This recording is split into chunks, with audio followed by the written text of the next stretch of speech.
Hi friends, हम जो topic देख रहे हैं इशू ऑफ शेयर्स, उस टॉपिक में हमको शुरुआत से मीन्स अभी हम प्रॉब्लम नंबर 9 पे पहुंच चुके हैं। फिर भी अब 9 के आगे सारे प्रॉब्लम डिफिकल्ट होने वाले हैं, तो मैं आपको इस लेक्चर में शुरुआत से लेके एंड तक के सारे एंट्रीज फिर से बताने जा रहा हूँ। तो आप में से किसी ने अगर ये लेक्चर मिस किया होगा या जो भी फुल फ्लेज आपको आइडिया नहीं आई होगी, मैं हर चीज़ अभी एक्सप्लेन कर रहा हूँ और मैं आपको ये बोलता हूँ कि आप ये सारी एंट्रीज लिख लो, ठीक है। तो देखिए दोस्तों, एक एग्जाम्पल के साथ मैं बताता हूँ कि समझो सबसे पहले एक शेयर की एक प्राइस डिसाइड होती है, that price we called as that is the face value of the share, right. समझो शेयर का जो फेस वैल्यू है दैट इज 100 रुपीज, 100 रुपया उसका वैल्यू है। वो 100 का शेयर अगर 100 में इशू होता है तो हम उसको एट पार बोलते हैं, 100 का 110 में होता है तो एट प्रीमियम बोलते हैं, 90 होता है तो discount. So this is called as share issued at discount, this is called as share issued at par and this is called as premium, ठीक है। ये सभी को पता है। अब जब आप मैं ये एग्जाम्पल एंट्री समझते वक्त ऐसे समझ के चलिए कि आपका शेयर एट पार इशू हो रहा है 100 रुपीज में, तो कंपनी क्या करती है कि ये 100 रुपीज जनरली 3 या 4 इंस्टॉलमेंट में लेती है आपसे। हम ऐसे समझेंगे 4 इंस्टॉलमेंट में ले रही है, ठीक है। तो शुरुआत में कंपनी का ऐड आता है और उस हिसाब से आपको वो शेयर्स लेने हैं। तो समझो 20 रुपये कंपनी ने बोले शुरुआत में आपको अप्लाई करना है और हम आपको शेयर देंगे। So this 20 rupees is called as application. ये 20 रुपये को क्या बोला जाता है? एप्लीकेशन। फिर कंपनी के पास शेयर्स आते हैं, कभी ज़्यादा कभी कम कभी पूरे जो भी आएंगे। तो वो शेयर्स आपको अगर कंपनी के पास 10,000 डिसाइड किया, 10,000 ही आए तो कंपनी सभी को दे देगी, पर 8,000 ही डिमांड आई तो कंपनी 8,000 लोगों को ही देगी। पर अगर इमेजिन करो कि डिमांड ज़्यादा आ गई, 12,000 15,000 आई, तो फिर कंपनी के सामने दिक्कत रहती है। तो उस समय कंपनी क्या करती है? उस समय कंपनी प्रोरेटा अलॉटमेंट कर सकती है, रिफंड कर सकती है, या उसके अलावा और एक चीज कंपनी कर सकती है जिसको हम बोलते हैं that is of partly pro rata partly refund. Sir ये क्या है? समझो मेरे कंपनी को 10,000 शेयर इशू करने थे, डिमांड 10 की आई तो कोई प्रॉब्लम नहीं, मैं 10 दे दूंगा। डिमांड 8 की आई जिसको अंडर सब्सक्रिप्शन बोलेंगे, तो आपका पूरा प्रॉब्लम 8,000 से सॉल्व होगा। पर ऐसे हुआ समझो डिमांड आई 15,000 की, तो 5,000 ज्यादा आ गए, तो company can issue only 10,000 by rule. तो अभी ये जो एक्स्ट्रा 5,000 है, इनके साथ कंपनी 3 ऑप्शन में काम करती है। एक तो इनको पैसा वापस कर दो, दैट इज कॉल्ड रिफंड। दूसरा कंपनी क्या करती है? प्रोराटा अलॉटमेंट करती है, यानी क्या? पैसे लेगी 15,000 शेयर के, पर देगी 10,000। बोल तो 15:10 यानी 3:2, हर शेयर होल्डर के साथ पैसे लिए जाएंगे 3 शेयर के एप्लीकेशन के पैसे, और उसको दिए जाएंगे 2। सर फिर कैसे? तो उसका जो 1 शेयर का एक्स्ट्रा पैसा कंपनी के पास बचा है, वो पैसा नेक्स्ट स्टेज पे एडजस्ट होगा, जिसको हम बोलते हैं अलॉटमेंट। एप्लीकेशन के बाद की स्टेज कौन सी होती है? अलॉटमेंट। मैं आपको एक एग्जांपल देता हूं कि समझो आपकी क्लास 11 की फीस 7,000 रुपये थी और आपने मुझे फीस दे दी 8,000 रुपये। आप आए मेरे पास, सर फीस तो 7 है, चेक पास भी हो गया, लेकिन अभी तो 8,000 रुपये मैंने दे दिए। तो मैंने बोला एक काम कर भैया, मैं तुझे 1,000 रुपये वापस दे देता हूँ। तो ये पहला ऑप्शन हो गया, दैट इज कॉल्ड रिफंड वाला, ठीक है। लेकिन मैंने आपको बोला एक काम कर यार, मैं 8,000 तो नहीं, तेरा 1,000, मुझे पैसों की बहुत ज़रूरत है, मैं तेरे रुपए रख लेता हूँ और 12th में एडजस्ट करेंगे। तो हो गया प्रोरेटा, यानी आपने 11th की फीस यानी आपने एप्लीकेशन के समय पैसा दिया और मैं अलॉटमेंट में एडजस्ट करूँगा। यानी क्या? अब आप 12th में आ गए, समझो मैंने बोली 12th की फीस 10,000 है, तो अब उस समय आप 10 दोगे, क्या बोलोगे? सर आपके पास एक जमा है, तो आप मुझे कितना दोगे? 9। और तीसरा ऑप्शन क्या रहेगा दोस्तों? थर्ड वन ऐसे रहेगा ऑप्शन कि आप क्या कर सकते हो कि पार्टली रिफंड और पार्टली प्रोरेटा। यानी क्या? अभी देखो 5,000 शेयर एक्स्ट्रा है, पूरे 5 वापस कर दिए रिफंड, पूरे 5 के पैसे रख के अलॉटमेंट में एडजस्ट कर दिए, दैट इज प्रोरेटा। पर समझो ऐसे किए कि इसमें के 3,000 रिफंड कर दिए और 2,000 को बोला रहने दो, मैं आपको एडजस्ट करूंगा अलॉटमेंट में, तो इसको बोलते हैं पार्टली रिफंड पार्टली प्रोरेटा। तो ये सारे डिटेल हम आगे चल के देखेंगे। अभी आ जाओ वापस बेसिक एंट्रीज पे। अब कंपनी को 100 रुपये का शेयर इशू करना है, कंपनी ने क्या किया कि आपको बोला 20 रुपया दे दो, फिर कुछ दिन बाद कंपनी आपको शेयर दे रही है, तब वापस 30 रुपया मांग रही है। सो दिस इज अलॉटमेंट। अब कंपनी के पास कितना रुपया बाकी है? 50। तो ये जो 50 रुपया बाकी है, इसमें से फिर कंपनी ने 40 मांग लिया, this is called first call. अब कितना बचा? 10, this is called second call. तो इस हिसाब से कंपनी ने कितने स्टेज पे आपसे पैसा लिया? 4 स्टेज पे, application, allotment, first call and second call. अब दोस्तों एप्लीकेशन जो है, ये हर स्टेज पे दोस्तों आपको 2-2 एंट्रीज करनी है। एप्लीकेशन पे 2, अलॉटमेंट पे 2, फर्स्ट कॉल पे 2 और सेकंड कॉल पे 2। तो एप्लीकेशन पे जब आप ये करोगे, इसमें क्या करना है आपको? यहाँ पे पहली एंट्री में, आज के बाद हर लेक्चर में याद रखना, मैं इसको आर बोलूंगा, आर यानी रिसीव्ड।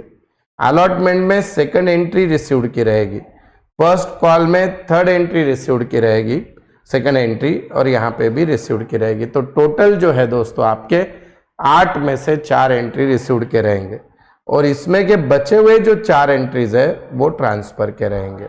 तो मैं आपको ये बोलने की कोशिश कर रहा हूं दोस्तों, 1 मिनट हम ये करते हैं।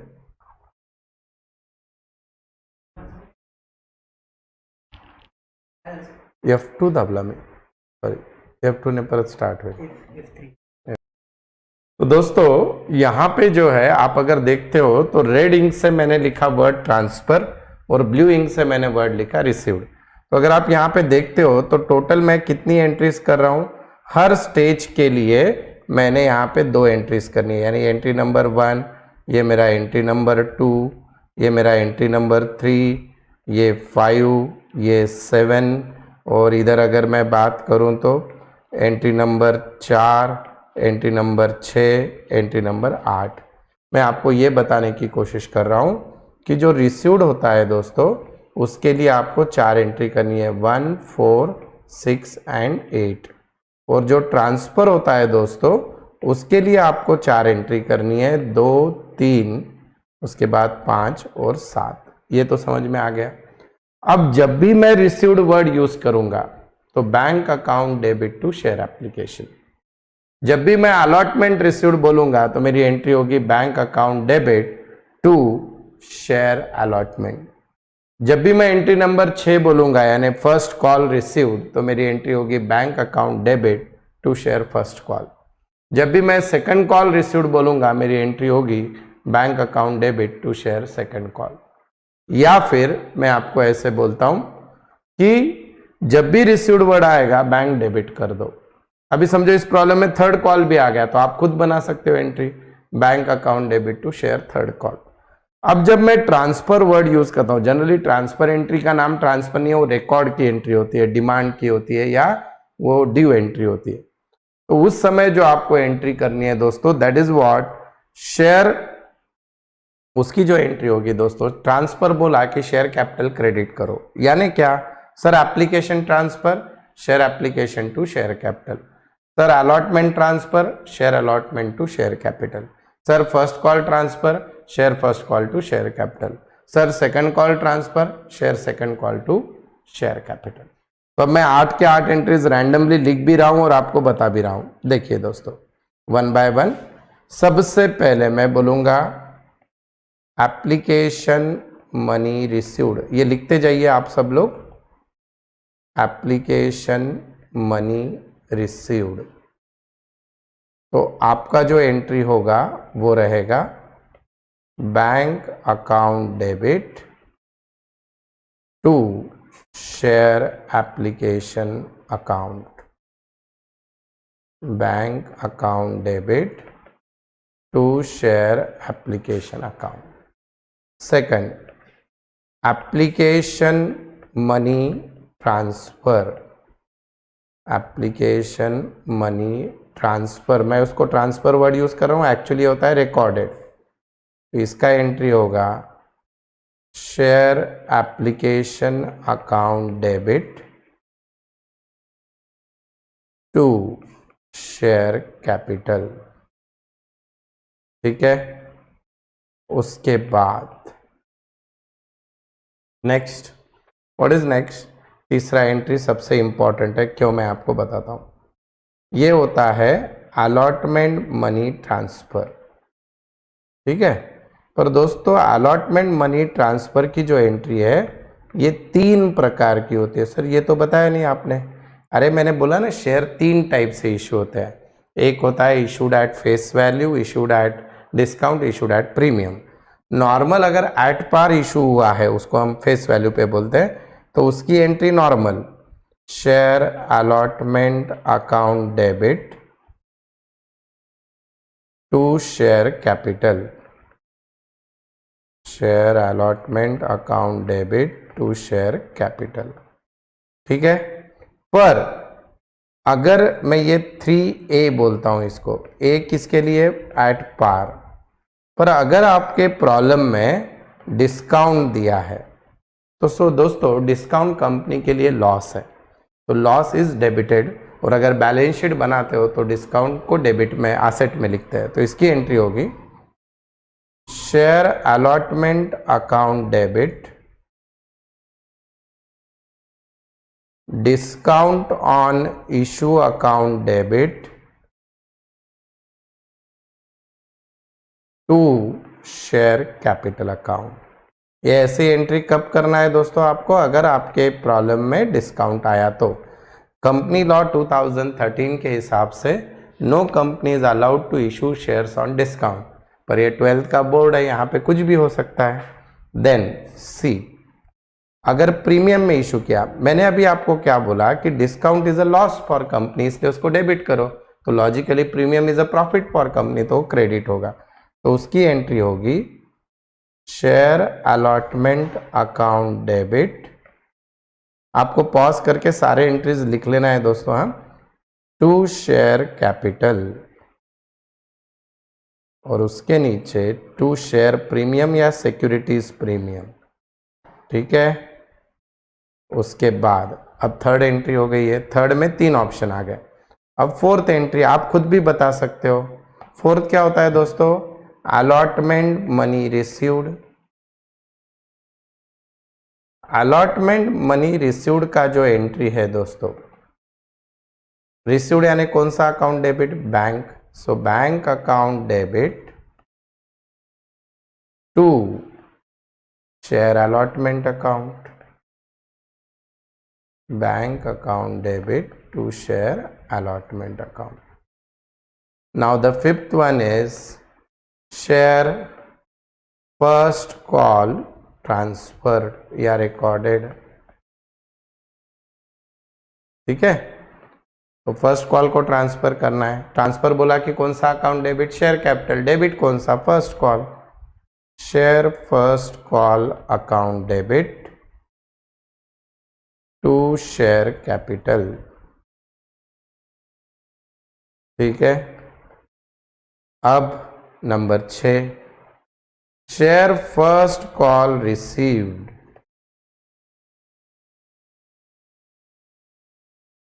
रिसीव्ड बोला कि कौन सा अकाउंट डेबिट होता है, बैंक, और कौन सा अकाउंट क्रेडिट होता है, share first call, bank account debit to share first call account. अब नंबर 7, सेम ऐसे ही। अब देखो फर्स्ट कॉल की जगह अगर सेकंड कॉल रहेगा तो फर्स्ट की जगह सेकंड, क्या एंट्री होगी फिर, share second call account debit to share capital. Second call का पैसा आ गया, bank account debit to share second call. देख लो number 7, share second call transfer. Actually मैं फिर से बोल रहा हूं, ये ट्रांसफर नहीं, ये रिकॉर्डेड या ड्यू एंट्री होता है। हाँ, तो इसका एंट्री रहेगा share second call account debit to share capital account. ठीक है। अब उसके आगे जाना है आपको, रिसीव्ड का entry number 8, share second call money received. अब उसका एंट्री क्या होगा, कौन सा अकाउंट डेबिट होगा दोस्तों, bank, bank account debit to share second call account. ठीक है। यहां तक सब हो गया, एकदम बढ़िया। अब मैं आपको जो इसके पहले के लेक्चर में और ये सब चीजें जो है, अब जरा इस टॉपिक का आईएमपी पार्ट स्टार्ट हो रहा है। अगर कोई शेयर होल्डर आपके पैसे नहीं दे रहा है तो, और कंपनी उसको कुछ भी नहीं कर रही, कि बोल रही कि बाबा तू वैसे ही रहे, हम तुझे 31 मार्च तक कुछ भी नहीं करेंगे, तो उसको बोलने का कॉल इन एरियस। पर कंपनी ने उसको रिक्वेस्ट किया, रिमाइंडर भेजा, कुछ भी करा, फिर भी वो पैसे नहीं दे रहा है, then in that case company उसके शेयर कैंसिल कर सकते हैं, उसको बोलते हैं फॉरफीचर। तो हम अभी सीखेंगे शेयर फॉरफीचर कैसे करते हैं। और फॉरफीचर करने के बाद कंपनी का कैपिटल कंपनी के पास वापस आ जाता है, यानी शेयर्स आ जाते हैं, और उसके बाद कंपनी वो शेयर किसी और को बेचती है, उसको बोलते हैं री इशू। और ये पूरे डील में कंपनी का फायदा होता है, उसको बोलते हैं हम फॉरफीचर का बैलेंस ट्रांसफर करना। तो ये 3 एंट्रीज बहुत इंपॉर्टेंट है, मैं अभी सिखा रहा हूँ। उसके बाद आपको call in advance, call in areas क्या होता है वो भी बताता हूँ। तो ये हो जाएगा एक बार का बेसिक लेक्चर तैयार, एंड देन फिर हम कंटिन्यू करेंगे प्रॉब्लम। जरा ध्यान से देखो, entry number 9 when shares are forfeited. Forfeit होना यानी शेयर कंपनी के पास वापस आना, कैंसिल होना। विथ लॉजिक समझ जाओ दोस्तों। समझो एक शेयर होल्डर है, 10 रुपए का शेयर, एप्लीकेशन पे 2 रुपया था, अलॉटमेंट पे 4 था, फर्स्ट कॉल पे 3 था, फाइनल कॉल पे 1 रुपया था। ठीक है, इसने क्या किया, यहां तक रुपए दे दिए सारे, यानी एप्लीकेशन दे दिया, अलॉटमेंट दे दिया, फर्स्ट कॉल दे दिया, सब दे दिया। सेकंड कॉल का 1 रुपया देने को नहीं है, तो कंपनी ने बोला गेट आउट, जा तेरे शेयर कैंसिल। तो जब कंपनी ऐसा बोलेगी तो एंट्री कैसी होगी देखिए। जब शेयर फॉरफिट होते हैं तो शेयर कैपिटल कम होता है, इसलिए शेयर कैपिटल अकाउंट डेबिट करने का। सर कितने रुपए से डेबिट करने का? अगर मैं ये एग्जांपल लेता हूं तो पूरे वैल्यू से डेबिट करने का, यानी शेयर की वैल्यू कितनी थी 10। आज तक जो आपने रुपया दिया है वो पूरा कंपनी का फायदा है, कंपनी उसको पूरा जब्त कर लेगी। 2 शेयर फॉरफीचर। फॉरफीचर को क्रेडिट क्यों कर रहा हूं? क्योंकि आज तक का पूरा रुपया गुल कंपनी के जेब में। कितना रुपया आपने भरा था? 2 4 6 और 3 9 रुपया, तो यहां पे 9 रुपया आएगा। 2 शेयर क्या नहीं भरा, सेकंड कॉल, जो नहीं भरा उसको भी क्रेडिट करो, क्योंकि ऊपर डेबिट हुआ था, उसको क्लोज करना है मुझे, तो 1 रुपया, तो 9 और 1 10। सर अगर ऐसे होता तो इस प्रॉब्लम में, अभी मैं आपको और एक एग्जांपल देता हूं, जरा ध्यान से देखिए और ध्यान से सुनो। अगर यही एग्जाम्पल में ऐसे होता, समझो सेम एग्जाम्पल दे रहा हूं मैं। ये शेयर होल्डर है, इसने यहां पे 2 रुपया, यहां पे 3, यहां पे 4 और 1 है। इसने अभी तक सिर्फ 5 रुपया दिया होता, मीन्स एप्लीकेशन और अलॉटमेंट, और क्या नहीं दिया है उसने? फर्स्ट कॉल भी नहीं दिया और सेकंड कॉल भी नहीं दिया। अगर ऐसे होता तो उस केस में आपको क्या करना है? तो उस केस में यही एंट्री मॉडिफाई ऐसे होगी दोस्तों। शेयर कैपिटल डेबिट होगा, कितने से? पूरी वैल्यू, उसका कोई फर्क नहीं पड़ेगा, कितना? 10। जितना दिया उतना फायदा। अब इस केस में इस शेयर होल्डर ने कितना, 9 रुपया दिया या 5 रुपया दिया? सर 5 रुपया, 2 और 3 5। जो नहीं दिया उसको क्रेडिट करो। क्या क्या नहीं दिया? शेयर फर्स्ट कॉल नहीं दिया सर, और क्या नहीं दिया? शेयर सेकंड कॉल भी नहीं दिया सर, शेयर सेकंड कॉल। तो अब 5 रुपए, 4 रुपए और 1 रुपया, 5 और 4 9 और 1 10 को 10। समझो ऐसे होता कि ये अलॉटमेंट से फेल हो गया, तो ये एंट्री कैसे होती? Share capital debit 10, to share forfeiture सिर्फ 2 रुपया, to share allotment 3, to share first call 4, to share second call 1। तो इस तरह से ये एंट्री होती है, ये फॉरफीचर की। अभी मैं ये एंट्री आपको चाहिए तो लिख लो पॉज करके। अब मैं आपको फॉरफीचर के आगे की स्टेज बता रहा हूं। अब फॉरफीचर होने के बाद क्या होता है दोस्तों? अब समझो आप मेरे क्लास में आए, आपकी फीस 7,000 थी, 5,000 दे दिए, आगे के 2,000 आप नहीं भर रहे हो। मैंने हाथ जोड़े, पांव पड़े, फिर भी नहीं दे रहे हो, फिर ने बोला गेट आउट, निकल जाओ। तो आपके 5,000 मैं आपको वापस दूंगा क्या? नहीं। तो वो 5,000 मेरा फायदा हो गया, जैसे यहाँ पे कंपनी का 9 रुपया फायदा हो गया। अब आपकी जो जगह पे आप बैठते थे वो जगह खाली है, जैसे इस कंपनी के पास ये शेयर पड़ा है, तो मैं क्या आपकी याद में वो जगह खाली रखूंगा क्या? नहीं, मैं किसी और को एडमिशन दूंगा। तो कंपनी भी ये शेयर किसी और को बेचती है, तो कंपनी किसी और को क्यों बेचती है या मैं किसी और को एडमिशन क्यों दूंगा, क्योंकि मुझे पैसा चाहिए। तो उसको बोलते हैं री इशू ऑफ फॉरफिटेड शेयर्स। अब आपके जगह मेरे पास नया स्टूडेंट आ गया, ध्यान से सुनिए। तो मैं नया स्टूडेंट बहुत देर से आना है, वो बोल रहा है सर आपकी जो फीस 7 रुपया है ना, आपके 2-3 टॉपिक हो गए, मैं थोड़ी कम दूंगा। मैं बोला ठीक है यार, कम तो कम, कितना देगा? वो बोल रहा है सर मैं आपको 7,000 की जगह 5,000 रुपया दे सकता हूँ। मैं बोला ठीक है, 5 तो 5। तो मेरा उस समय लॉस कितना हुआ? 2 रुपया, 2,000। वैसे ही इस केस में जब मैं री इशू कर रहा हूँ तो मुझे शेयर होल्डर बोल रहा है मैं आपको 10 रुपए की जगह 8 रुपए दूंगा। मैं बोला ठीक है, 8 तो 8। तो शेयर होल्डर को जब मैं री इशू करता हूं तो पैसा आता है, पैसा आता है यानी कौन सा अकाउंट? Debit, bank. जब आप री इशू करते हो, क्यों करते हो? पैसा आता है। कितने में री इशू किया मैंने? 8 में। अब आप मुझे बताओ 10 का शेयर 8 में इशू किया यानी मेरा लॉस कितना हुआ? 2।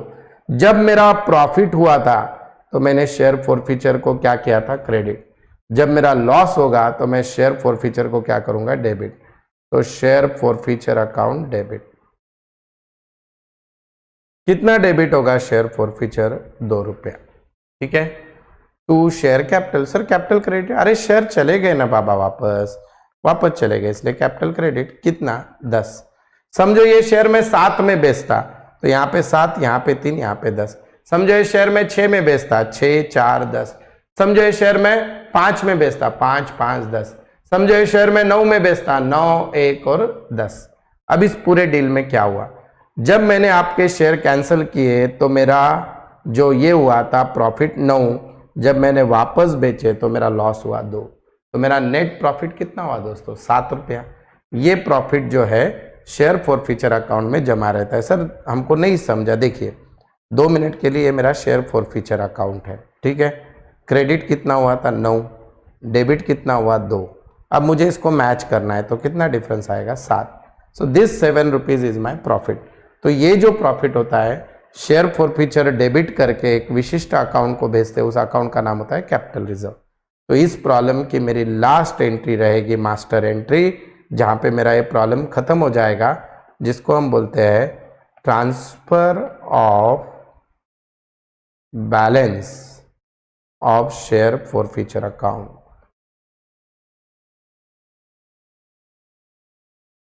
तो वो एंट्री होती है दोस्तों share forfeiture account debit. Sir debit क्यों कर रहे हो? प्रॉफिट बोल रहे हो। अरे फॉरफीचर डेबिट करूंगा तो ही क्लोज होगा ना, क्योंकि क्रेडिट 9 रुपया हुआ है, डेबिट 2, तो मैं डेबिट 7 कर दिया तो वो क्लोज हो गया। और जिस अकाउंट को जनरली हम प्रॉफिट P&L को भेजते हैं, पर कंपनी लॉ में ये प्रॉफिट जो है एक अलग अकाउंट में रखते हैं, उस अकाउंट का नाम है कैपिटल रिजर्व। तो इस प्रकार से ये हो गया आपका मास्टर सॉल्यूशन पूरा। इससे ज़्यादा इस टॉपिक में कुछ भी नहीं। समझो आपके प्रॉब्लम में ऐसे हुआ कि कॉल इन एरियर्स आए हैं और उस शेयर को फॉरफिट नहीं किया, तो कॉल इन एरियर्स अकाउंट को डेबिट, हमेशा डेबिट करना। किसी शेयर होल्डर ने अलॉटमेंट में ही आगे के पैसे दे दिए तो उसको कॉल इन एडवांस बोलते हैं, पैसे एडवांस में आगे इसलिए उसको क्रेडिट करते हैं। कॉल इन एरियर्स हमेशा डेबिट होता है, कॉल इन एडवांस क्रेडिट होता है। ठीक है दोस्तों, प्रीमियम आया प्रॉब्लम में क्रेडिट करो, डिस्काउंट आया तो डेबिट। तो ये मैं पॉज करके सारे एंट्रीज फिर से लिख लो अच्छे से। और यहाँ पे जो है दोस्तों मैंने फिर से एक बार सब कुछ बेसिक आपको एक्सप्लेन कर दिया। अब हम कंटिन्यू करते हैं प्रॉब्लम नंबर 9 से नेक्स्ट लेक्चर में। ये मैं होके अभी बीच में एक लेक्चर लिया हूँ तो आपको ये टॉपिक अच्छे से समझ पाएगा। Thank you friends. फ्रेंड्स अब जो है हम एक स्पेशल प्रॉब्लम देखने वाले हैं ऐसे टाइप का। ये एक ही प्रॉब्लम है, call in advance. Last lecture में अगर कोई शेयर होल्डर पैसा नहीं देता है और उसके शेयर वैसे ही रख दिए तो उसको कॉल इन एरियर्स बोलते हैं। कॉल इन एरियर्स अगर प्रॉब्लम में आता है जिस समय भी फर्स्ट कॉल सेकंड कॉल, तो उसको डेबिट करने का, और उसको बैलेंस शीट में या तो एसेट में लिख सकते हो या कैपिटल में से माइनस करते हैं। तो कॉल इन एडवांस जब आता है, जिस समय आता है कॉल इन एडवांस, तो उसको उस समय क्रेडिट करते हैं और वो जिससे रिलेटेड है उस समय डेबिट करते हैं। यानी क्या सर? समझो मेरे प्रॉब्लम में एप्लीकेशन, अलॉटमेंट और फर्स्ट कॉल है, और एप्लीकेशन के समय एप्लीकेशन का पैसा आया और किसी ने अलॉटमेंट के समय फर्स्ट कॉल का पैसा दे दिया। तो अलॉटमेंट की जो हमारी रिसीव्ड की 4th एंट्री होगी उस समय मैं कॉल इन एडवांस भी क्रेडिट कर दूंगा, और जब फर्स्ट कॉल रिसीव्ड का समय आएगा तो उस कॉल इन एडवांस को डेबिट करके क्लोज कर दूंगा। तो देखिए ये एग्जाम्पल आपको समझेगा, यहाँ पे देखना। Ashwini limited issue 20,000 shares of 10 each eight the rate 12, 10 का शेयर 12 में। यानी प्रॉब्लम में क्या है दोस्तों, प्रीमियम है। कितना प्रीमियम है प्रॉब्लम में, 2 रुपया। 3 रुपया एप्लीकेशन में है, देन 5 रुपया अलॉटमेंट में है और 4 रुपया फर्स्ट कॉल। मैंने आपको इसके पहले भी बोला है, अभी भी बोल रहा हूँ कि जब भी शेयर होल्डर प्रीमियम में शेयर लेता है तो वो प्रीमियम का अमाउंट अगर प्रॉब्लम में कुछ भी नहीं दिया है तो अलॉटमेंट में ही होता है। आगे एप्लीकेशन रिसीव्ड 16,000, वाओ, यानी एप्लीकेशन भी ज़्यादा आ गया। कंपनी को इशू करने थे कितने शेयर, कितने इशू करने थे, 20, सॉरी अंडर सब्सक्रिप्शन, और आए 16, सो दैट इज अंडर। तो प्रॉब्लम 20 से सॉल्व हो गया, 16 से होल्डर। और फिर उसके बाद एक क्या हो गया, केदार नाम का एक बहुत अच्छा शेयर होल्डर है, उसने क्या किया, full payment at the time of allotment. Kedar के पास 800 शेयर थे, उसने 800 शेयर के पैसे अलॉटमेंट के समय दे दिया। यानी अलॉटमेंट के समय अलॉटमेंट का तो पैसा आएगा ही, और उसके साथ साथ किसका पैसा आएगा आपको, अलॉटमेंट के साथ साथ फर्स्ट कॉल का। सारे शेयर का आएगा क्या, नहीं, खाली कितने शेयर का आएगा, 800 शेयर्स। देखिए अब प्रॉब्लम में मैं आपको इसका जो है पहले वर्किंग नोट करके दे रहा हूं, अच्छे से समझ लो और फिर आपको सॉल्व करना है। देखिए टोटल शेयर है दोस्तों 16,000, 16,000 shares of 10 each eight the rate 12, 10 का शेयर 12 में, ठीक है। अब इसमें एप्लीकेशन जो है दोस्तों, एप्लीकेशन पे कंपनी कितना रुपया मांग रही है, देख लो 3 रुपया, तो मैंने 3 लिख दिया। यहाँ पे आपको पहली एंट्री किसकी होती है, रिसीव्ड, कितने रिसीव्ड होंगे, इंटू 16,000, 16,000 इंटू 3 कितना होगा सर, 48,000।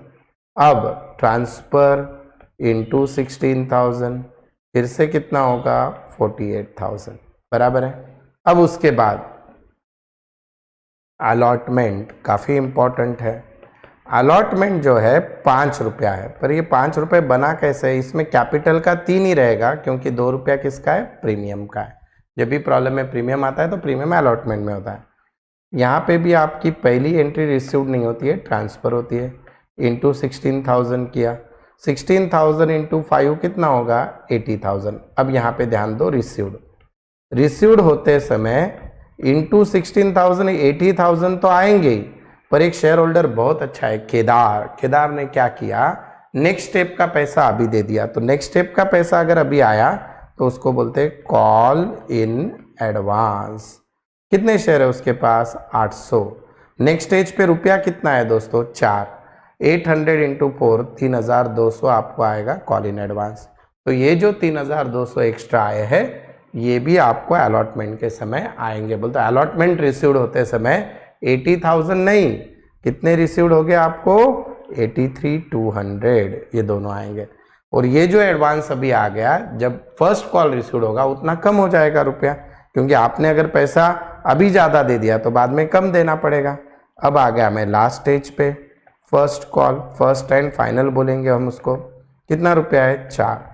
ट्रांसफर एंट्री में कोई फर्क नहीं गिरेगा, ट्रांसफर इंटू 16,000 ही होगा, 16,000 इंटू 4 कितना रहेगा, 64। पर जब रिसीव्ड का नंबर आएगा 15,200 ही आएंगे। सर कहाँ से आया 15,200, अरे मेरे भाई 800 के ऑलरेडी कॉल इन एडवांस दिख रहे हैं ना, वो कम हो गए। तो आपको रिसीव्ड होते समय 15,200 इंटू 4, यानी आपके पास रुपए आएंगे 60,800, और ये इसमें एडजस्ट हो जाएगा। यही इस प्रॉब्लम में नया था। तो अच्छे से स्ट्रक्चर को लिख लो, मैं स्क्रीन पॉज कर रहा हूँ, आप इसको लिख लो। अब हम एंट्री करेंगे। फिर से बेसिक तो पता है, रिसीव्ड यानी बैंक डेबिट, ट्रांसफर यानी शेयर कैपिटल क्रेडिट, बाकी ये अकाउंट। और कॉल इन एडवांस जब आता है तब जब आएगा तब क्रेडिट होगा, जब एडजस्ट होगा तब डेबिट। देखो अब हम इसको सॉल्व करते हैं इस प्रॉब्लम को। जर्नल ड्रॉ कर लो दोस्तों, मेरे पास तो तैयार रहता है जर्नल। देखिए ये रहा मेरा जर्नल तैयार। देखिए अब यहाँ पे मैं एंट्री करूँगा, in the books of Ashwini limited, ठीक है, पहली एंट्री। क्या लिखूंगा मैं, bank account debit to share application account. ठीक है, bank account debit to share application account. कितना रुपया आया, 16,000 इंटू 3, 48,000। यहाँ पे लिख दिया हमने। नरेशन अब आपको आना चाहिए इतने प्रॉब्लम होने के बाद। Being application money received on 16,000 shares at the rate 3, कुछ भी नहीं, क्वांटिटी, रेट और received. Being application money received on 16,000 shares at the rate 3। जब डिफिकल्ट आएगा मैं आपको बोलते जाऊंगा, नरेशन लिख के दूंगा।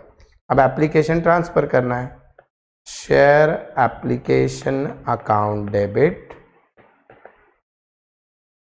To share capital. ट्रांसफर बोला कि कौन सा अकाउंट क्रेडिट होगा, शेयर कैपिटल। कितना रुपया, same 48,000। Narration, being application money on 48,000 shares at the rate 3 transferred, recorded, कुछ भी लिख दो। अब नंबर 3, अलॉटमेंट का एंट्री करना है। और अलॉटमेंट में क्या है दोस्तों, प्रीमियम। तो अलॉटमेंट में जब प्रीमियम आता है तो प्रीमियम क्या होता है, क्रेडिट। तो देखिए, शेयर अलॉटमेंट अकाउंट डेबिट, आपके सामने वो वर्किंग नोट चाहिए नोटबुक में तो ही समझेगा। शेयर अलॉटमेंट अकाउंट डेबिट कितना रुपया, 80,000 to share capital.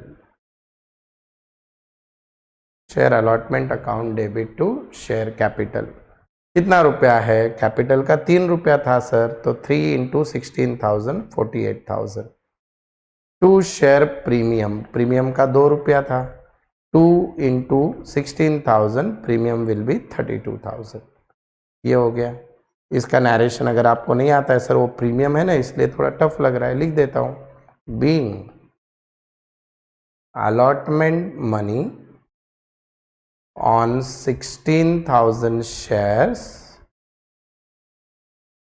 at the rate 5 including premium rupees 2, including premium rupees 2 recorded या ट्रांसफर या ड्यू या डिमांडेड, जिसका स्पेलिंग आता है। अब इस प्रॉब्लम की सबसे आईएमपी एंट्री दोस्तों, यहाँ तक लिख लिया क्या सभी ने, देखो मैं पॉज कर रहा हूँ, लिख लो। Number 4, bank account debit, generally entry होनी चाहिए थी bank account debit to share allotment 80,000, पर वो 3,200 जो कॉल के एक्स्ट्रा आ गए, तो बैंक अकाउंट डेबिट कितना होगा दोस्तों, 83,200। बैंक अकाउंट डेबिट होगा 83,200। तो इसमें अलॉटमेंट का कितना रुपया है दोस्तों, 80,000 है sir.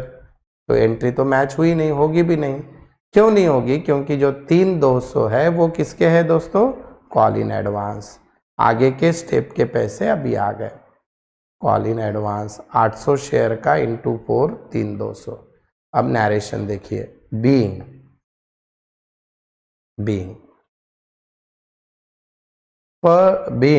allotment money on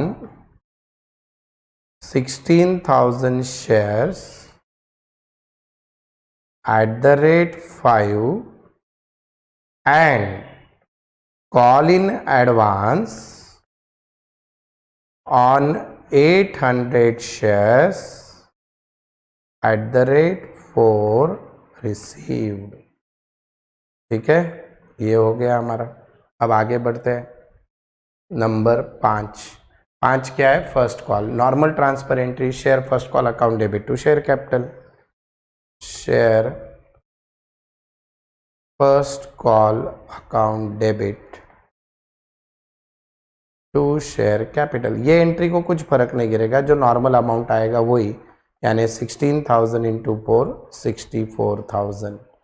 narration क्या लिखोगे, being first call money on 16,000 shares at the rate 4 demanded या रिकॉर्डेड या ट्रांसफर।